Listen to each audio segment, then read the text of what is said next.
Okay. Let's stick in St. Louis for a second. Maybe a month or two ago, a very disturbing video came out. And I'm not sure that you are aware of it or had the opportunity to see it, but there was literally a homeless man sitting on a curb, just sitting.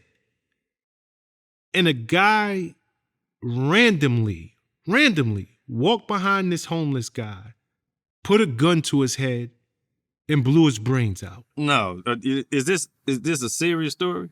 Like you? For This real? is a serious story in St. Louis. I haven't heard about that.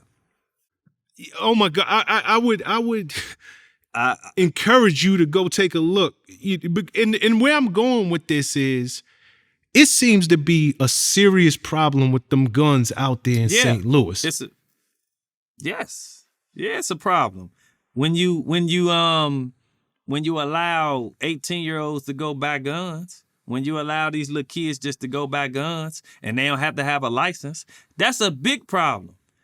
You know what I'm saying? And I think it should be changed. You should have to be old enough to get a gun, buy a gun, and go get licensed and be licensed to carry. They done took that away. You don't got to be licensed to carry. Am I correct? Mm-hmm. Right? You don't got to be licensed to carry no more. That's whack. And so now what you get is a lot of hotheads out here. I'll be seeing videos of them walking downtown with rifles, and these little kids just doing all type of crazy stuff. But see, here's another thing. Who is the politicians and the people who allowed that to happen? That's idiot. That's idiot stuff. You got to be crazy to pass a bill or to allow a city, the youth and these people to just go buy guns and be able to carry without a license. You asking for trouble. So the trouble that this city is seeing, the politicians is to blame. That's who to blame. No, and not in every case, not in all cases, but if we gonna complain about guns and young people having guns, then we need to complain to the politicians because they the ones allowing that to happen. I could not agree with you more. I mean, it almost seems unfathomable that a law could be passed by a politician, any level-head politician, to say an 18-year-old can walk into a store and legally not only purchase a gun, but carry it concealed. It's insane. It's insane. Insane. That it sounds like to me some people want some people wiped out. So the best way to do it is let them wipe themselves out. You know, speaking of guns and speaking of St. Louis, are you familiar with the rapper 30 Deep Grimeyy? I sure am. Actually, I've had many talks with him about staying out the street and, you know, taking another route. Really? When I talk to him, he always bring up when he was little, I came to this corner store on Goodfellow when he was there. And he started talking to me, and I talked to him and his homeboys, took pictures with him and everything. So he always remind me of that. And just that little thing touched him. Me spending time talking to them, taking pictures and hanging out with them. And I'm very familiar with Grimeyy. Yep. Something happened. Wow. What's something happened? I mean, he just got 7.5 years for gun possession. See, and he's somebody for a fact that I FaceTime and kind of was talking to him about these issues and these things. Yeah.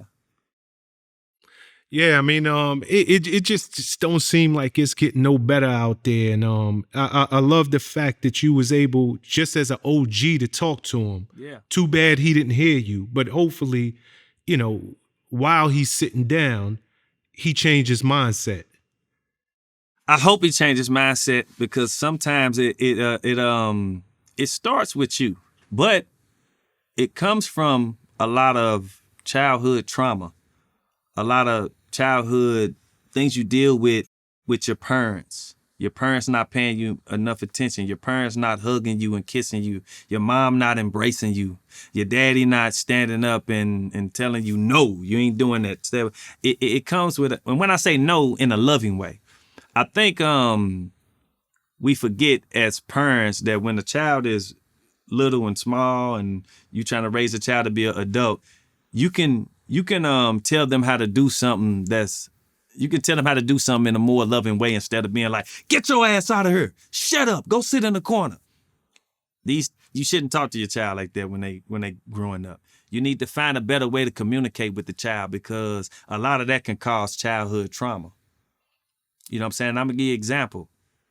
Me coming up, may my mother rest in paradise. Me coming up, my mother wasn't the kissy, huggy, I love you type. She just wasn't. So and then my daddy was a street hustler, player, a lot of girls, uncles, cousins, they all the same way they was. So I grew up thinking I had to have a lot of girls. I also grew up with my guards up like this because I didn't have that woman who I love you, kiss me, hugging me all the time. And so I grew up guarded with women. So and I felt like I had to be a player and have multiple girls. And so as I grew, I had to teach myself certain trials and tribulations of what a relationship is with a woman. You know what I'm saying? What to look for, what not to look for, because I didn't know because my mama didn't embrace me in that way. And you know, nothing against my mama. Like I said, may she rest in paradise because she said her parents did that to her. Did that, you know what I'm saying? She just got what she got from her parents. And she just, when she had kids, did the same thing. But a lot of what we do as adults starts from childhood trauma. You know what I'm saying? We got to go back and look at that. We can't just say, growing up, oh, he's carrying the gun and he shot him, and oh, he's got depression because of he's doing these drugs. No. It's deeper rooted. It's way deeper rooted.